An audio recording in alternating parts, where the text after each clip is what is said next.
My dear Vaishnava assembly, tonight for the pleasure of Srila Gurudev, we very humbly present this drama entitled The Perils of Vaishnava Aparadha. Our Srila Gurudev would instruct us again and again, do not criticize. This seems like such a simple instruction, but really it is very difficult. In fact, it is the nature of the Kanishta to only see Krishna in his deity form and to completely neglect him in the hearts of his devotees. Criticizing is so dangerous to our growth in bhakti. It rips up our delicate bhakti creeper, just like a mad elephant trampling in a garden. Vaishnav Aparadha is the most damaging thing we can do to our spiritual development. And if we are not careful with our speech and our judgment of others, it is bound to happen. When we become angry and full of pride, our offenses increase. And then, what hope do we have? Shastra is full of teachings warning us to be very careful with our words. Just remember what happened to Daksha Prajapati. Yes, in a former time, all the leaders of the universal creation performed a very great sacrifice in which all of the great sages, the philosophers, and the demigods assembled with their followers.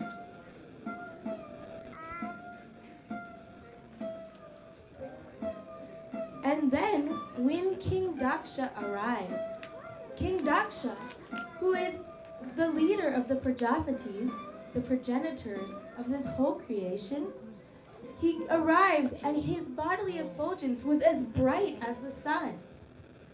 Influenced by his personal bodily luster, everyone assembled there immediately gave up their own seats and stood out of respect for Daksha. Lord Brahma welcomed Daksha, who in turn offered him pranams. But Lord Shiva remained seated. Daksha was about to take his place, but he was deeply offended at seeing Lord Shiva just sitting there and not offering him any respect. Due to his great pride, Daksha became angry at not being properly acknowledged. All sages, Brahmins, and demigods, hear me with attention as I am speaking about the matters of gentle persons. Know that I am not speaking out of ignorance or envy, no. I would like to call attention to a certain member of our exalted company. Lord Shiva has no respect for the esteemed members of this assembly, and he's of questionable character. Shiva covers himself daily with the filthiest of ashes from the places of death, and he does not even bathe regularly.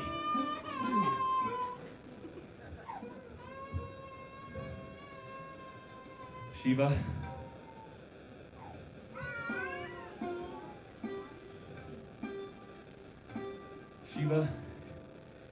has disgraced this assembly. Shiva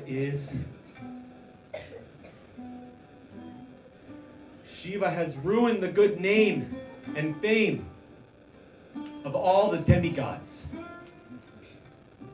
He is shameless, unfit, unclean, and devoid of all good qualities and morals.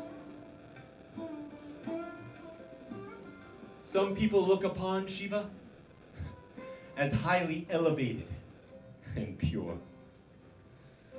But actually, he has disgraced everyone.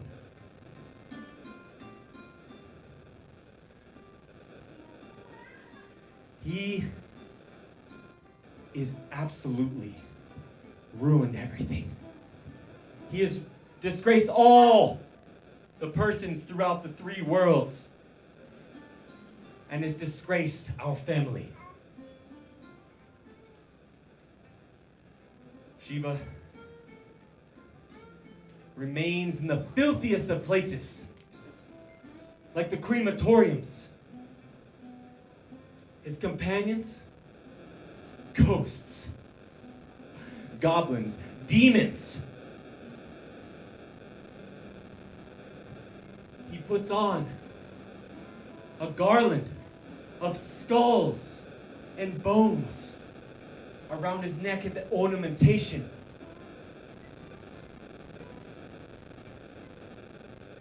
Like a madman, he is very, like a madman,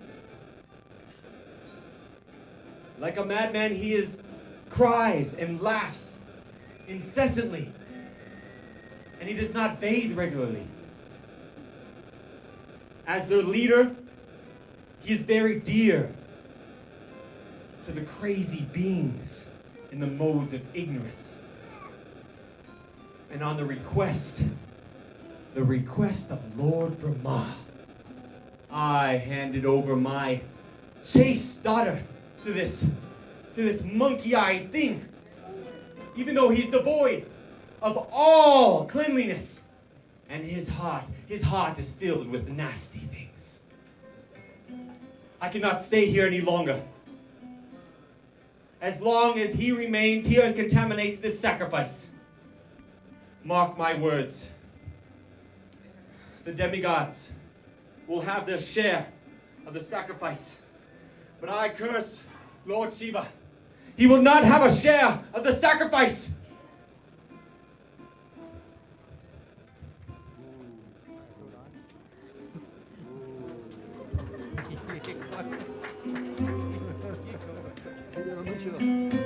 Anyone who has neglected Lord Shiva and accepted Daksha as the most important personality is a fool and of very low intelligence. And I curse that person to be bereft of all transcendental knowledge. Get away, you intoxicated fool! All those like you who worship Lord Shiva are so foolish that they want to imitate him by growing long hair. You spend your whole life intoxicated with ganja and alcohol. I, Brighamani, curse all those who follow Lord Shiva and take a vow to satisfy him that they shall all turn into atheists and shall be bereft of the scriptural injunctions.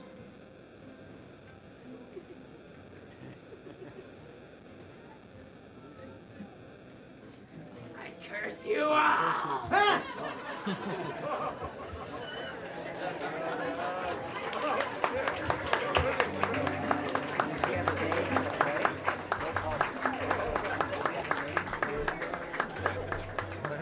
Daksha was so envious of Lord Shiva that he tried to convince the audience that he was merely speaking the truth and not criticizing.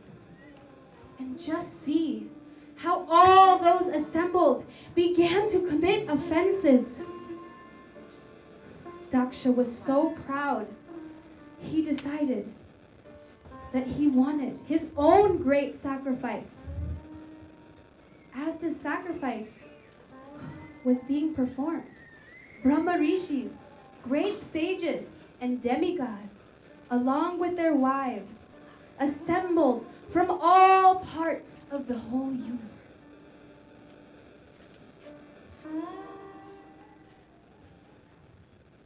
Then Then the chaste lady Sati, the daughter of Daksha, heard the heavenly denizens flying in the sky and conversing about the great sacrifice being performed by her father. When she heard that from all directions, the beautiful wives of the heavenly denizens were going to that sacrifice dressed in very fine clothing and ornaments, she approached her husband. My dear Lord Shiva, your father-in-law is performing sacrifices, and all of the demigods being invited by him are on their way now.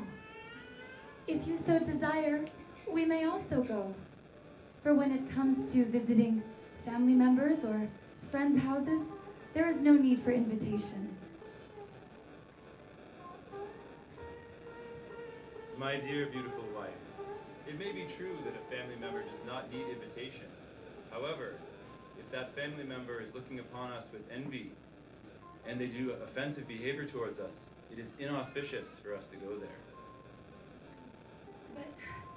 But my sisters and my mother's sisters and their husbands will be there, and I will be able to be assembled with them and see the sacrifice performed by the great sages. Therefore, my husband, I'm very anxious to go. Oh, blue-throated one, the truth is known to you, but you know I am not so conversant in the truth. Therefore, it really is my desire to see my birthplace once more. Although the 6 qualities of education, austerity, beauty, youth, wealth, and heritage are for the highly elevated, if the possessor is proud of having these, then they become blind and cannot see the great Vaishnava amongst them. One should not go to a place where one is maddened by envy. Oh, best of the demigods, how can the body of a daughter remain undisturbed when she hears that a special occasion is taking place in her father's home? Please be loving to me. You have accepted me as half your body. Please be kind and accept my request. My dear, the arrows of an enemy pain not as badly as the unkind words of a family member or friend. If you receive those unkind words, you will be grieved day and night, and it will burn your heart. If you go there, they will not love you due to your connection to me, and you will wish you had never married me, and therefore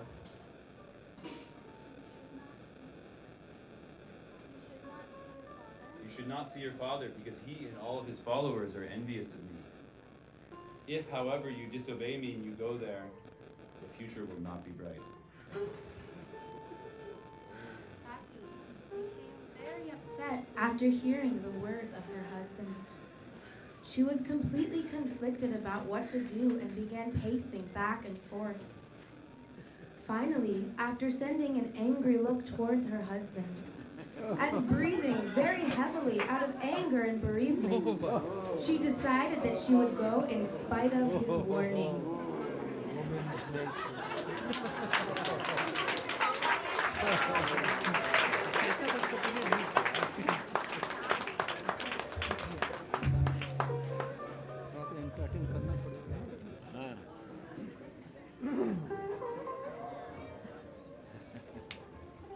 Be careful.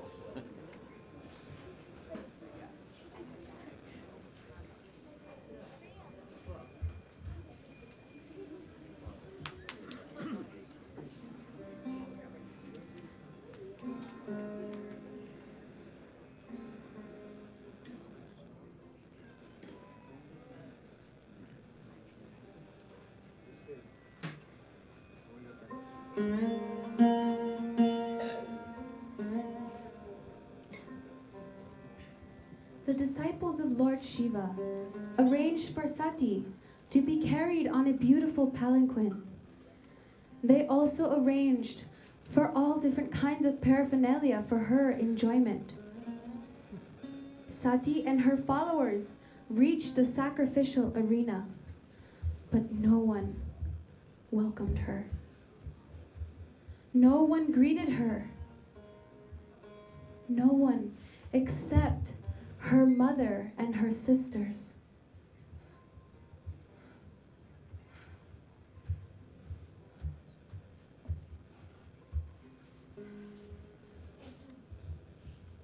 Oh, my darling daughter, I am so happy to see you. Oh, my dear sister, it has been far too long. We have many gifts for you and a beautiful new jeweled necklace. Please come sit with us on this golden throne. Please, please, come sit near me. Lord Shiva is the most beloved of all living entities. There is no one more dear to him. No one is his enemy. He is free from all of this. Yet my father, he is so envious that he sees fault in this universal being who is free from enmity. Twice-born Daksha, a man like you can only find fault in others. Lord Shiva never finds fault in others. And if anyone has even one small good quality, he magnifies it greatly. It is unspeakable that you have found fault in such a great soul. If one hears an irresponsible person blaspheme the controller and master of religion, he should at once block his ears and leave that place if he is unable to punish him. But if he is able to kill, he should at once, by force, cut the tongue of the blasphemer, and then he should kill him and take his own life afterwards. When someone has taken poisonous food, the only treatment is to vomit. I feel so ashamed that my body is produced from yours, who have offended Lord Shiva. I cannot carry this body anymore, and therefore I will give up my life right now.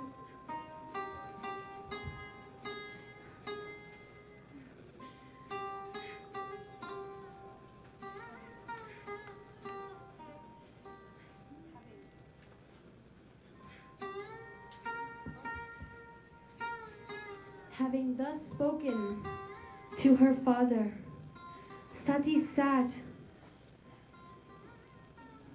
down on the ground and she purified herself with water. She then closed her eyes to absorb herself in the process of mystic yoga. Sati concentrated all her meditation on the lotus feet of her husband, Lord Shiva. In this way, she became cleansed of any sin and gave up her body in a blazing fire invoked by her own meditation.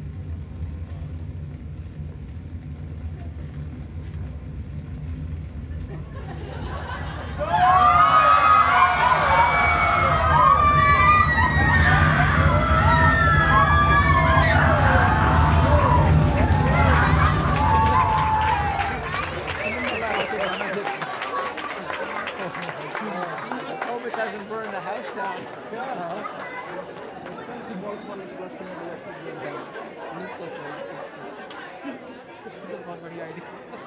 Very clever, huh?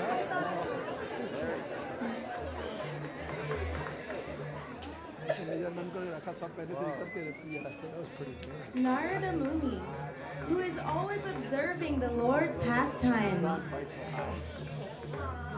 then went and told Lord Shiva what had just transpired.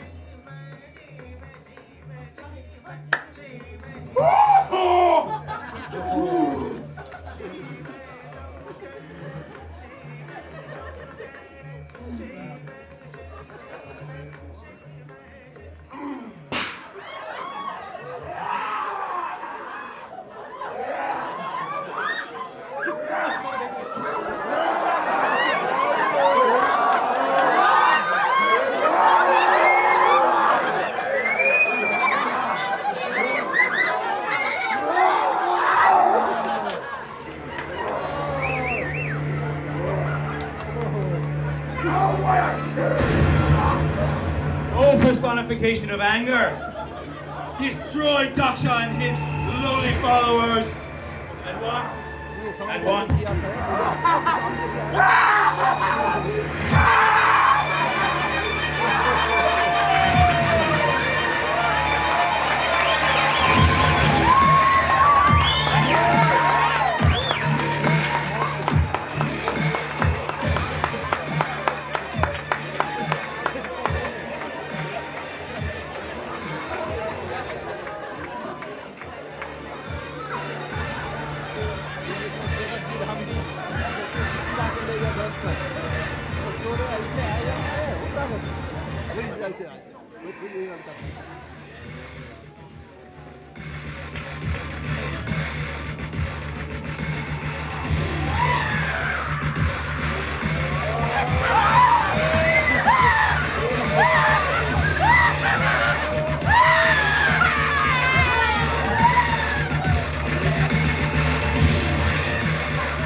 Yes.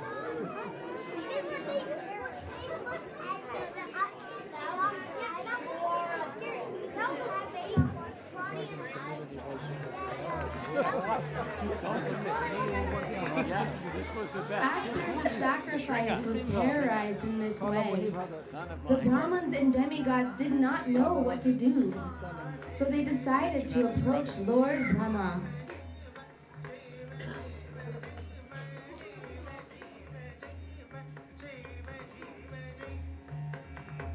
You cannot happily execute a sacrifice if you blaspheme a great personality and thereby offend his lotus feet. You have excluded Lord Shiva from taking part in the sacrificial results, and therefore you are all offenders at his lotus feet.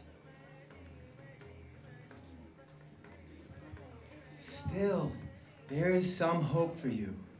If you surrender unto Lord Shiva and fall onto his lotus feet, he will become very pleased. Lord Shiva is especially bereft, for he has just lost his dear wife. No one, not even I or Indra, understand how powerful Lord Shiva is.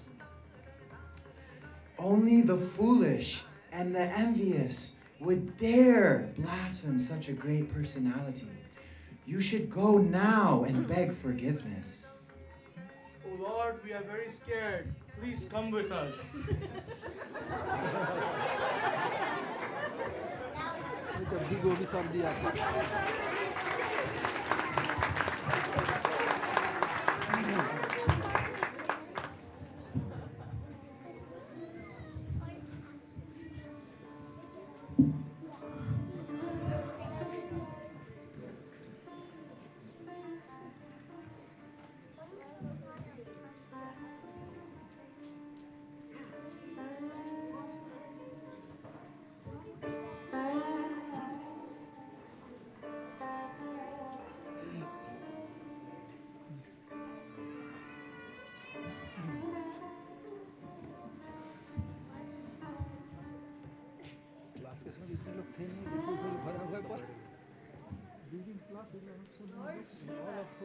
Sat very gravely, surrounded by saintly persons.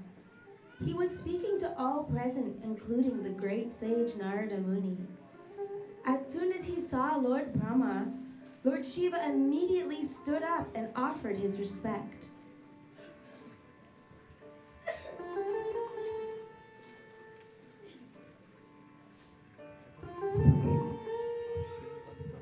My dear Lord Shiva, I know you are the controller of the entire material manifestation. You are a shareholder in a portion of the sacrifice and the giver of the results. The bad priests did not deliver your share, and therefore you destroyed everything.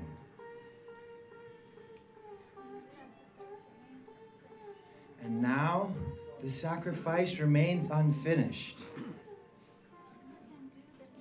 Please do the needful and take your share. My dear Lord Shiva, by your mercy, may King Daksha get back his life. And by your mercy, may the priests and the demigods whose limbs have been broken recover from their injuries. O destroyer of the sacrifice, please now take your share and let the sacrifice be complete.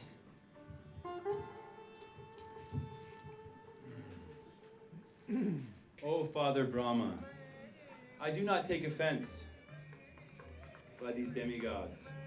Because these demigods are childish and less intelligent, I do not give any mind to their offensive behavior, and I have only punished them in order to right their wrongs and correct them. Because Daksha's head has been burned to ashes, he will take the head of a goat. And all those demigods who have given me my share, all their pain will be removed and they will be returned to their form. All glories to Lord Shiva.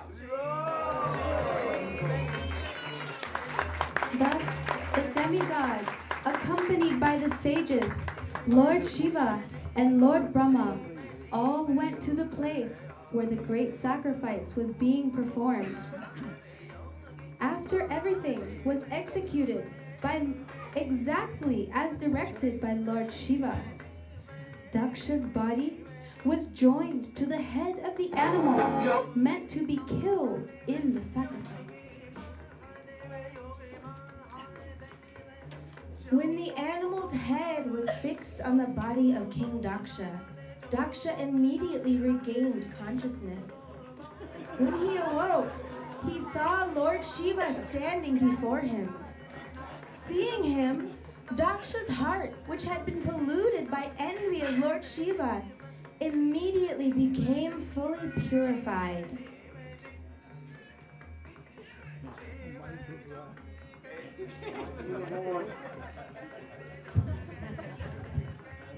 My dear Lord, I have committed a great offense against you.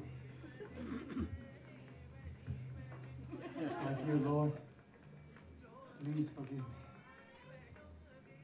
You are so merciful. You and Vishnu alike are so merciful that you do not neglect even the most unqualified and useless Brahmanas. Why then should you neglect me, who am engaged in performing sacrifice?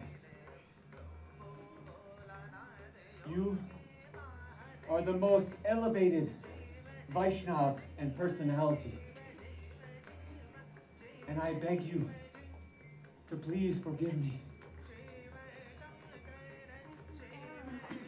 I threw sharp, arrow-like words at you in the open assembly, although you did not take them into account.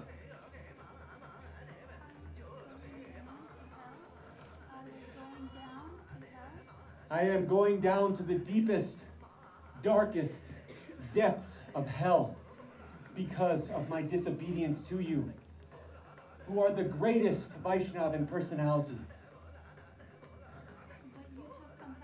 But you took compassion upon me and awarded me punishment. I would like you to be pleased by your own causeless mercy, as I cannot satisfy you with my words.